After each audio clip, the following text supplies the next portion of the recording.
Hello friends, welcome to Praveen study point. दोस्तों, आज की इस वीडियो में हम लोग उत्तर वैदिक काल का सेकेंड पार्ट देखने वाले हैं।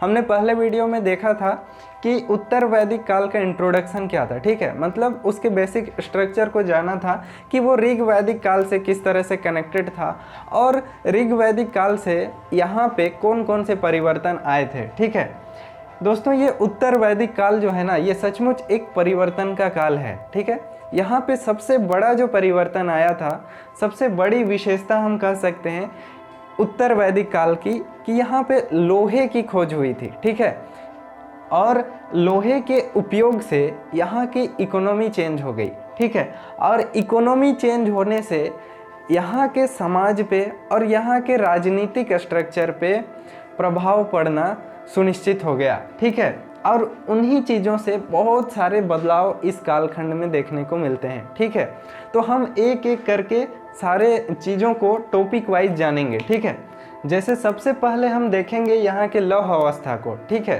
कि यहाँ लोहे की खोज कब हुई, कहाँ से हुई और किस तरह से ये पूरे उत्तर वैदिक काल में फैल गई। ठीक है, जैसे 1000 BC में लोहे की खोज हुई, उसके बाद आयरन रेवोल्यूशन और इसी से इकोनॉमी चेंज हुई। ठीक है, तो हम देखेंगे इसको। उसके बाद हम देखेंगे कि यहाँ का भौतिक जीवन कैसा था।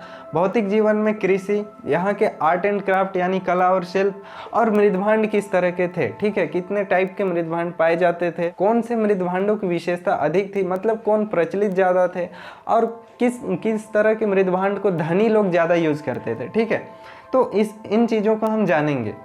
उसके बाद है राजनीतिक जीवन। ठीक है, राजनीतिक जीवन में भी यहाँ पे बहुत बड़े बड़े बदलाव आए। जैसे ऋग्वैदिक काल में जन था, यहाँ पे जनपद हो गया। वहाँ पे जो असेंबलीज थी यानी समितियाँ थी वो शासन चलाती थी, यहाँ पे परिषद हो गया। ठीक है, 12 रत्निन्स आ गए। और उसके साथ साथ यहाँ क्या हुआ कि क्षत्रिय और ब्राह्मण्स का अधिकार हो गया। इसके साथ साथ राजनीतिक जीवन में क्षेत्र आधारित राजा यहाँ पे बनने लगे। टैक्सेशन सिस्टम आ गया यानी कर प्रणाली आ गई। ठीक है, क्यों आया, कैसे आया, हम सभी चीज़ों पे डिस्कस करेंगे।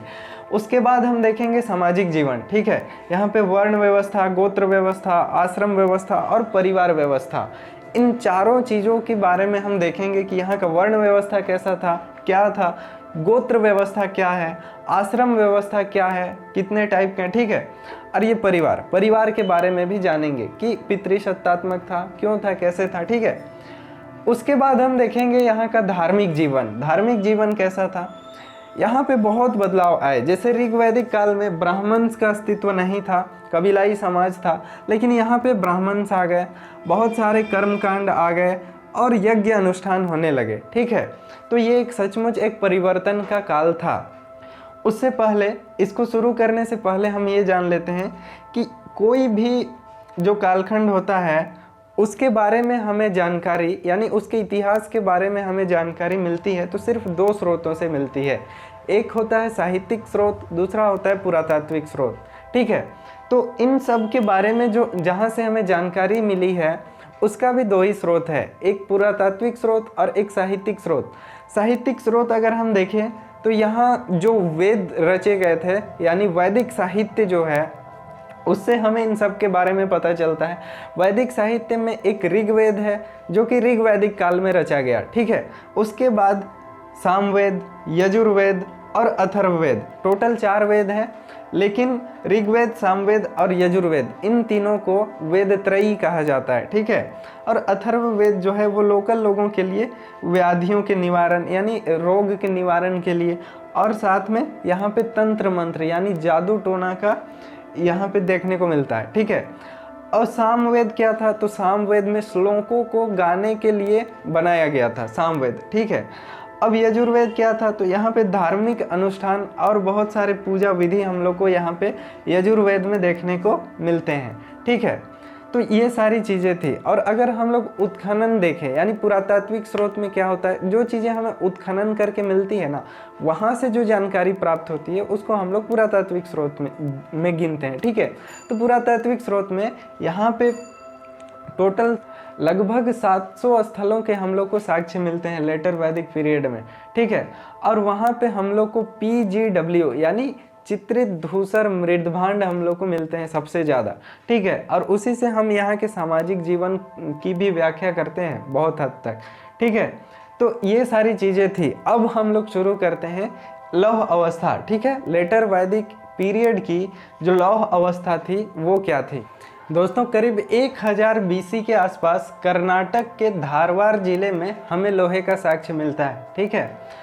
अब इस कर्नाटक आपको ये आसपास मिलेगा नीचे साउथ इंडिया में, लेकिन यहाँ से इन क्षेत्रों में इसका फैलाव कैसे हुआ इसका कोई भी स्पष्ट साक्ष्य नहीं है, ठीक है।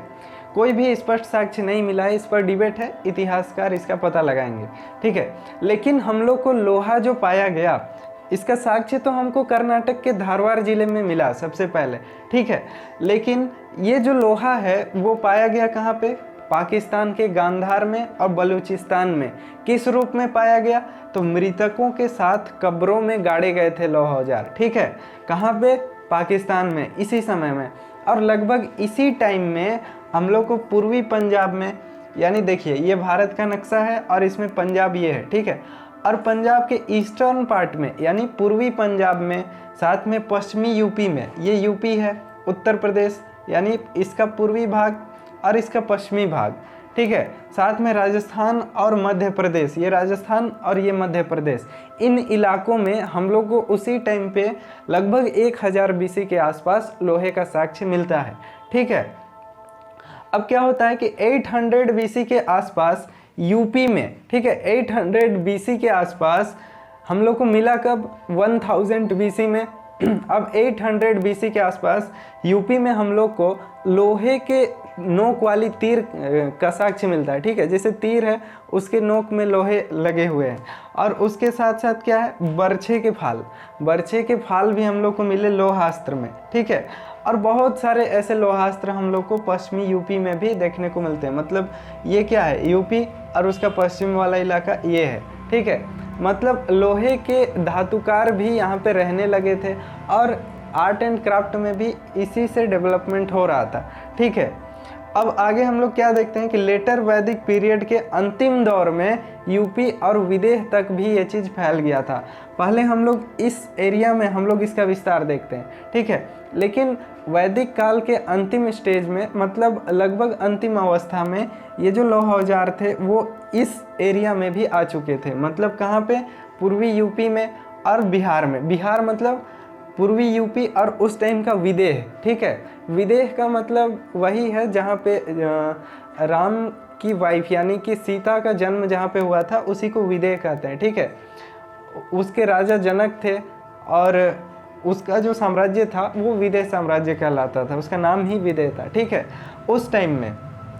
तो 800 BC के आसपास और 7th सेंचुरी के आसपास क्या होता है कि लोहे का विस्तार इन एरियाज से इन एरियाज में भी आ जाता है, ठीक है। एक और बात, यहाँ पे जो लोहे पाए गए उसको कृष्ण अयस या फिर श्याम अयस कहा जाता था, ठीक है, उस टाइम में। अब हम देखते हैं यहाँ के भौतिक जीवन के बारे में, ठीक है। भौतिक जीवन में क्या आता है? तो कृषि, आर्ट एंड क्राफ्ट, फिर और बहुत सारी चीज़ें। तो सबसे पहले हम देखते हैं कि यहाँ पे कृषि किस तरह से था, ठीक है। कृषि जीवन यहाँ का कैसा था? तो यहाँ जो उत्तर वैदिक काल है, यहाँ का जो मुख्य जीविका का साधन था वो कृषि था, ठीक है। ऋग्वैदिक पीरियड में क्या था? मुख्य जीविका क्या थी उनकी? पशुचारण, ठीक है। लेकिन यहाँ क्या हो गया? कृषि, ठीक है। क्यों? क्योंकि वहाँ जो था ना, वहाँ जोग्राफिकल टफ एरिया था, वहाँ कृषि उतनी अच्छी नहीं हो सकती थी। लेकिन ये लोग जब इस गंगा के मिडिल प्लेन में आए, मतलब मध्य गंगा के प्लेन में आए, मैदान में आए, तो इनको उपयुक्त, मतलब खेती के लिए उपयुक्त जगह मिला, ठीक है। और यहाँ उत्पादकता अधिक हो सकती थी, ठीक है। फिर भी यहाँ पे टेक्नोलॉजी इनके पास नहीं था, रोपाई प्रणाली यहाँ पे नहीं आई थी, इसलिए ये लोग कृषि अधिशेष नहीं कर पाते थे। तो फिर क्या था? जो भी, लेकिन यहाँ पे जीविका जो थी वो कृषि थी, और इसी वजह से इन लोगों का यहाँ पे अस्थायी जीवन आ चुका था, ठीक है। अब कृषि में ये लोग चावल और गेहूँ उगाने लगे। पहले से जौ तो उगाते ही थे, लेकिन जब उत्तर वैदिक अवस्था में ये लोग चावल उगाने लगे, ठीक है। चावल इन लोगों ने सबसे पहले कहाँ देखा? तो वैदिक लोगों ने सबसे पहले चावल द्वाब में आकर देखा, ठीक है। द्वाब में आकर इसका उत्पादन किया, ठीक है ना। वैदिक ग्रंथों में चावल को व्रीहि कहा गया है उस समय, ठीक है। वैदिक ग्रंथों में चावल को क्या कहा गया है, तो व्रीहि, ठीक है। और बहुत सारे अनुष्ठानों में चावल के प्रयोग की विधि है, ठीक है। बहुत सारे अनुष्ठानों में चावल के प्रयोग का विधान रखा गया था, ठीक है। अगर हम खेती की बात करें यानी कृषि की बात करें तो यहाँ पे हम लोग को एक एविडेंस मिलता है।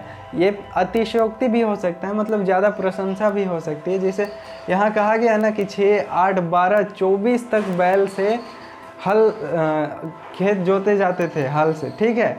मतलब 24 तक बैल यूज किए जाते थे हल जोतने में, इस तरह की बात कही गई है। शतपथ ब्राह्मण में क्या है, हल संबंधी बहुत सारे अनुष्ठान हैं, ठीक है। तो इन सब से हम लोगों को यहाँ की जो जीविका का मुख्य साधन था वो कृषि ही था, ये मतलब हो जाता है, ठीक है।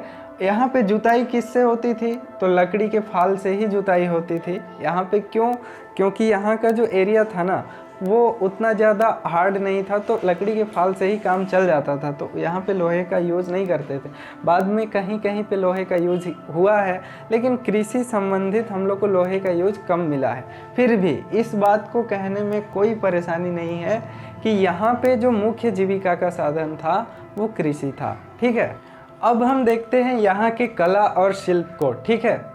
यहाँ के कला और शिल्प को देखें तो यहाँ लोहे की खोज हो चुकी थी, इसलिए यहाँ पे लुहार भी थे, धातुकार भी थे, ये सब धातुओं का काम करते थे, ठीक है। ताम्रशिल्पी थे, ये सब थे। इसका मतलब ये बहुत सारी चीज़ों का निर्माण करते थे, बहुत सारे आर्ट एंड क्राफ्ट को बनाते थे। और इससे क्या हुआ ना कि इससे व्यापार बढ़ा, ठीक है, व्यापार में उन्नति हुई। यहाँ पे बुनाई होता था जो कि सिर्फ स्त्रियाँ करती थी, ठीक है। बुनाई पे केवल स्त्रियों का अधिकार था, मतलब स्त्रियाँ करती थी बुनाई। इससे स्त्रियों की यूटिलिटी का भी पता चलता है यहाँ पे। मतलब यहाँ पे चमड़े का, मिट्टी का और लकड़ी के शिल्पों का, सबका यहाँ पे आर्ट एंड क्राफ्ट बनता था। यहाँ सभी चीज़ों का निर्माण होता था। जैसे कि धातुओं से भी कुछ वस्तुएं बनाई जाती थी, तांबे से भी बनाई जाती थी, तांबा धातु ही है, ठीक है। उसके बाद बुनाई भी होता था, मतलब कपड़े बनाए जाते थे। चमड़े के भी शिल्पी यहाँ पे थे, मिट्टी के भी बहुत सारे बर्तन और बहुत सारे मृदभांड बनाए जाते थे। जैसे देखेंगे मृदभांड देखेंगे यहाँ पे, लकड़ी के शिल्पों का भी निर्माण होता था। मतलब इस तरह के शिल्पी लोग यहाँ पे रहते थे और एक तरह से इन लोगों की वजह से व्यापार में उन्नति होती है इस काल में, ठीक है। अब देखते हैं कि यहाँ का मृदभांड कैसा था। मतलब मृदभांड मतलब क्या है कि मिट्टी के बर्तन, ठीक है, मिट्टी के बर्तन। उत्तर वैदिक काल में कौन कौन से मिट्टी के बर्तन यूज किए जाते थे, प्रचलन में थे, और किनको वैशिष्ट के लिए यूज किया जाता था, मतलब उच्च वर्णों के लोग जिनको यूज करते थे, ठीक है। तो देखते हैं मृदभांड। मृदभांड 4 प्रकार के थे इस समय में। पहला काला व लाल मृदभांड, ठीक है। दूसरा काली व पॉलिशदार मृदभांड। तीसरा चित्रित धूसर मृदभांड। चौथा लाल मृदभांड। सबके बारे में थोड़ा सा बता देता हूँ। काला और लाल मृदभांड मतलब वैसा मृदभांड जो काला और लाल होता था सिंपली, ठीक है। इसको हम लोग ब्लैक एंड रेड वेयर बोलते हैं इंग्लिश में। काली पॉलिशदार मृदभांड, काली होती थी, पॉलिश किया जाता था, ब्लैक एंड पॉलिश्ड वेयर कहा जाता है इसको। उसके बाद क्या है, चित्रित धूसर मृदभांड। धूसर मतलब होता है ग्रे, ठीक है। इंग्लिश में इसको polished and painted and grey ware बोलते हैं, ठीक है। पेंटेड ग्रे वेयर मतलब चित्रित, पॉलिश्ड, पेंटेड मतलब चित्रित, ग्रे मतलब धूसर, वेयर मतलब मृदभांड, ठीक है।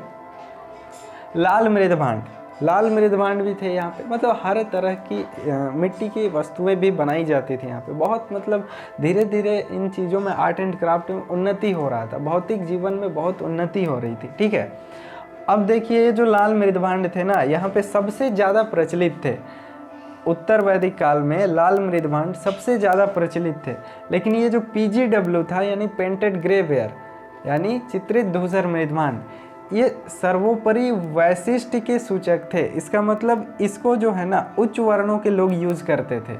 और ये जहाँ जहाँ पे हम लोग को मिले हैं ना, इसका पता कैसे चलता है, तो इनका स्तर जो था, मतलब ये जिस जगह पे मिले हैं वहाँ हम लोग को कांच की निधियाँ और चूड़ियाँ मिली है। मतलब कांच की निधि और चूड़ी मिली है, ठीक है। तो इससे क्या पता चलता है, और ये कांच की निधि जो थी वो प्रतिष्ठावर्धक वस्तुएं थी उस समय में, ठीक है, इसको इने गिने लोग ही यूज किया करते थे।